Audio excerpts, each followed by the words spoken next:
Tarzan और जंगली दरिंदा। Tarzan जो सारी जिंदगी जंगल में पला बड़ा, दरख्तों पर झूलता, जानवरों से बातें करता और जंगल की हिफाजत करता आया था। जंगल के सब जानवर इसे दोस्त मानते थे, चाहे वो हाथी हो, बंदर, हिरन। मगर एक दिन जंगल में एक नया दरिंदा आ निकला, एक बड़ा हौसला चालाक काला शेर जिसका नाम था जाकर। जाकर न सिर्फ ताकतवर था बल्कि बहुत चालाक भी।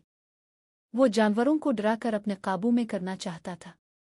एक दिन बंदर चुनचुराता हुआ टार्ज़न के पास आया। टार्ज़न भाई, वो काला शेर हमारे पानी के तालाब पर कब्जा करके बैठा है। कोई भी जानवर वहां नहीं जा सकता।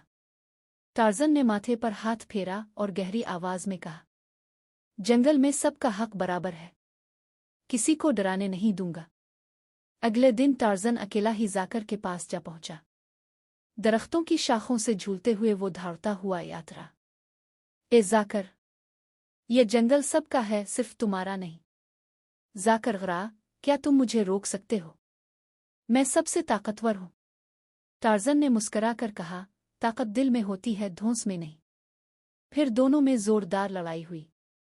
जाकर पंजे मारने की कोशिश करता, मगर टार्ज़न शाखों, पत्तों और हवा की रफ्तार से बचता, झुकता, पलटता। इसने दरख्त से एक बैल ली, झूला और जाकर को एक बड़े गड्ढे में धकेल दिया जो पहले से ही पानी से भरा था। जाकर फिसलकर नीचे जा गिरा, चीखा चलाया, मगर टार्ज़न ने कहा, अब जंगल के कानून को समझो।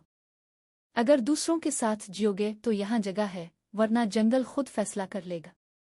जाकर शर्मिंदा हुआ और वदा किया कि वो आइंदा किसी को नहीं सताएगा।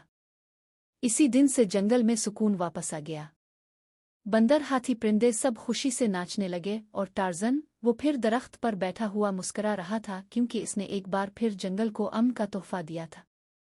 सबक: ताकत सिर्फ जिस्म में नहीं, नियत और इंसाफ में भी होती है। जो दूसरों के लिए जीता है वही सच्चा बादशाह होता है, जैसा कि टार्ज़न।